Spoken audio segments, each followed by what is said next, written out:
निशांत की काम्या से शादी हुए अभी 1 साल ही हुआ था। दोनों की फर्स्ट मैरिज एनिवर्सरी थी। सुबह से ही काम्या उसका इंतजार कर रही थी, मगर निशांत किसी जरूरी काम से शहर से बाहर गया हुआ था। यार तुम तो शादी की पहली एनिवर्सरी पर ही मेरे साथ नहीं हो। भला कोई अपनी नई नई शादी में अपनी पत्नी से इस तरह का मिसबिहेव करता है क्या? काम्या, मुझे खुद अच्छा नहीं लग रहा है कि मैं इस वक्त तुम्हारे साथ नहीं हूँ, मगर यदि जरूरी मीटिंग नहीं होती तो मैं तुम्हें अकेला छोड़कर कहीं नहीं आता। बस कुछ ही देरी की बात है। जैसे ही ये मीटिंग खत्म हो जाएगी मैं तुम्हारे पास आ जाऊंगा। ठीक 5 बजे रेडी रहना, तुम्हारे लिए एक जबरदस्त सरप्राइज है। मुझे नहीं चाहिए कोई सरप्राइज, बस तुम जल्दी से आ जाओ। अब हाँ, बस कुछ घंटे की बात है, मैं तुम्हारे सामने हाजिर हो जाऊंगा। कहते हुए निशांत ने फोन रख दिया और वो जिस मीटिंग के लिए आया था उस मीटिंग में आने वाले क्लाइंट का इंतजार करने लगा।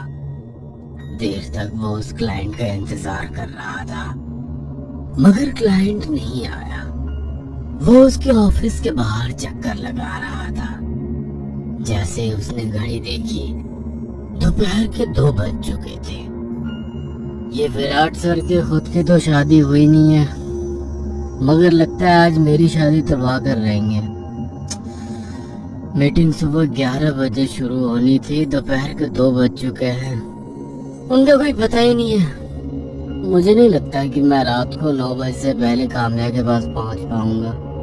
निशांत खुद से ही बातें कर रहा था कि विराट वहां आ गया और दोनों विराट के केबिन में जाकर मीटिंग करने लगे। जैसे ही मीटिंग खत्म हुई, घड़ी में 6 बज रहे थे। अरे आज तो घर पहुंच पाऊंगा, तब तक मेरी एनिवर्सरी खत्म हो जाएगी। कैसे भी करके 12 बजे से पहले मुझे काम्या के पास पहुंचना होगा। सोचते हुए निशांत स्पीड में कार चलाने लगा, मगर ट्रैफिक के कारण उसकी कार तेज नहीं चल पा रही थी। आज मुझे शॉर्टकट लेना ही होगा, वरना समय पर घर नहीं पहुंच पाऊंगा। सोचते हुए उसने गाड़ी हाईवे से सुनसान सड़क की ओर डाल दी। सुनसान सड़क पर कुछ दूर तक कुछ गाड़ियां आती जाती नजर आ रही थी, मगर जैसे ही अंधेरा गिरने लगा, सड़क पर आवाजाही ना के बराबर हो गई। दोनों तरफ कोई स्ट्रीट लाइट भी नहीं थी, सिर्फ निशांत की कार की हेडलाइट की रोशनी सड़क पर दिखाई दे रही थी। कुछ देर पहले तो इस सड़क पर थोड़ी बहुत हलचल भी थी, मगर अब तो पूरी रोड सुनसान है। कहीं मैं रास्ता तो नहीं भटक गया। मुझे गूगल मैप ऑन करना ही होगा। खुद से बातें करते हुए जैसे ही निशांत ने अपना मोबाइल अपने हाथ में लिया तो उसने देखा मोबाइल पर काम्या के 2 मिस कॉल थे। वो काम्या को फोन लगाने लगा तो उसके मोबाइल में नेटवर्क ही नहीं थी। शिट यार, इसमें तो नेटवर्क ही नहीं है। इसका मतलब गूगल मैप भी नहीं चलेगा।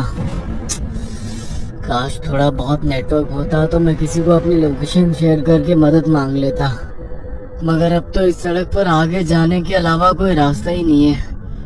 हो सकता है यही सड़क आगे जाकर हाईवे से मिल जाए।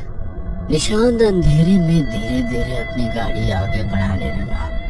तभी अचानक उसकी गाड़ी की हेडलाइट ऑन ऑफ होने लगी। हेडलाइट की दिक्कत को इग्नोर करते हुए निशांत धीरे धीरे आगे बढ़ रहा था। कुछ दूर जाकर हेडलाइट बंद हो गई। चारों तरफ अंधेरा था। निशांत ने गाड़ी बंद करके दोबारा चालू करके हेडलाइट चालू करने की कोशिश की। 1-2 बार बंद चालू होकर हेडलाइट चालू हो गई थी। हेडलाइट चालू होने के बाद जैसे ही निशांत की गाड़ी कुछ दूर चली थी, उसे बीच जंगल में एक व्यक्ति सड़क के किनारे बैठा हुआ नजर आया। बीच जंगल में ऐसे किसी को देख निशांत को हैरानी हुई। इस बीच जंगल में कौन बैठा हो सकता है? लगता है कोई लकड़हारा होगा जिसे मदद की जरूरत होगी। गाड़ी रोककर पूछ लेता हूँ, हो सकता है वो यहाँ से निकलने का रास्ता बता दे। सोचते हुए निशांत ने अपनी कार उसी व्यक्ति के पास लाकर रोक दी। जैसे ही गाड़ी रुकी, वो व्यक्ति जोर जोर से रोने लगा।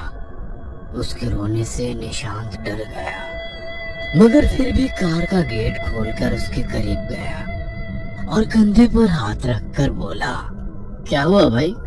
क्यों परेशान हो? कोई मदद की जरूरत है क्या? निशांत की आवाज सुनकर वो पीछे पलटा और रोते रोते जोर से हंसने लगा। हंसते हुए उसका चेहरा बहुत ही भयानक लग रहा था। सर पर लगी हुई चोट से बहता हुआ खून सूख चुका था, जिस पर कुछ मक्खियां भिनक रही थी। शरीर पर जगह जगह घाव के निशान थे, जिन पर कीड़े चल रहे थे। उसका ये रूप देखकर निशांत की चीख निकल गई।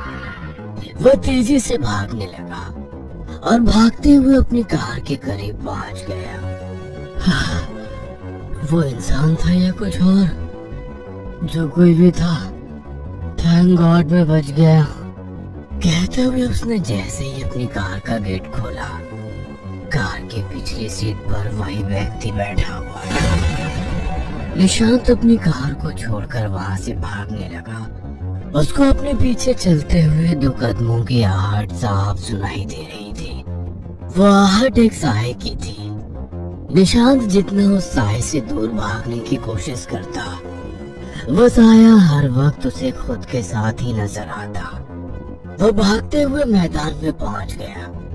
उसे लगा वो जंगल से निकल गया है, मगर जैसे उसने कदम आगे बढ़ाया, उसके पैर वहीं के वहीं रुक गए। वो किसी मैदान में नहीं, बल्कि एक कब्रिस्तान में खड़ा था और सामने ढेर सारी कब्रें थी। उसके पैर वहीं पर जम गए। उसे समझ नहीं आ रहा था कि वो किस ओर जाए। पीछे भयानक साया और सामने कब्रिस्तान। डर के कारण तेजी से कांपने लगा। तभी उसे लगा किसी ने उसके कंधे पर हाथ रखा है।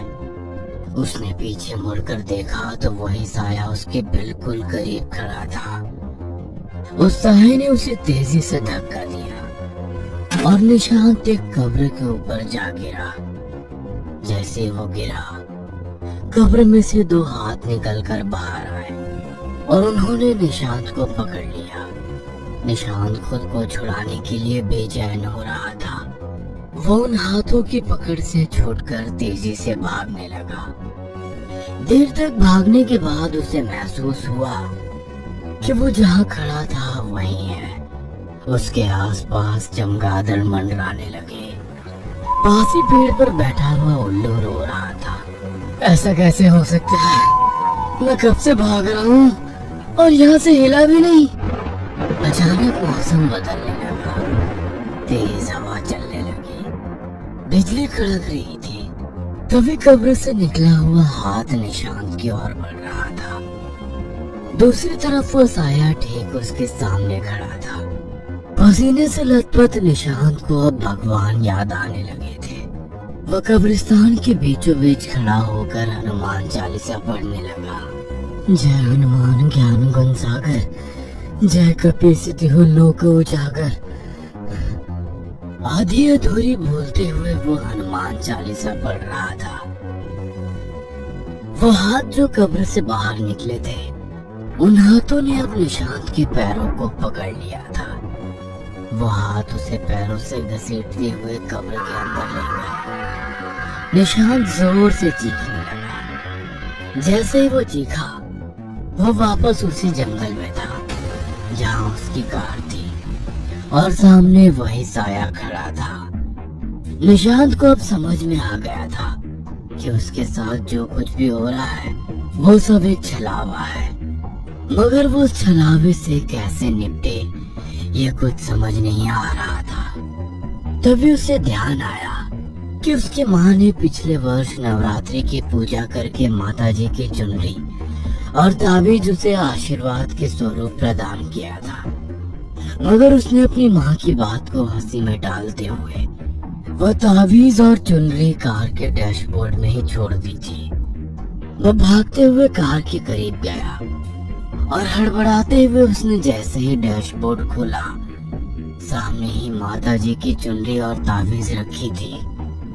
उसने माता जी की चुनरी को उठाकर अपनी आंखों से लगाया और ताबीज व चुनरी अपने गले में डाल दिया। फिर ड्राइविंग सीट पर बैठकर जंगल से बाहर निकलने की कोशिश करने लगा। वसाया अभी भी उसकी गाड़ी के साथ साथ ही चल रहा था। उसने जैसे ही गाड़ी को रोकने की कोशिश की, उसको जोरदार झटका लगा। वह कार से बहुत दूर जाकर गिर गया। बैक व्यू मिरर से उसने देखा, वसाया वह अदृश्य हो चुका था। वहां पर कोई नहीं था। तभी उसके फोन पर काम्या का फोन आया। निशांत के मोबाइल में नेटवर्क आ चुका था। निशांत ने तुरंत ही गूगल मैप ऑन किया और उस जंगल से निकलकर हाईवे पर आ गया। आज भी निशांत जब शहर जाता है तो जंगल वाले शॉर्टकट को देखकर उसे पसीने आ जाते हैं।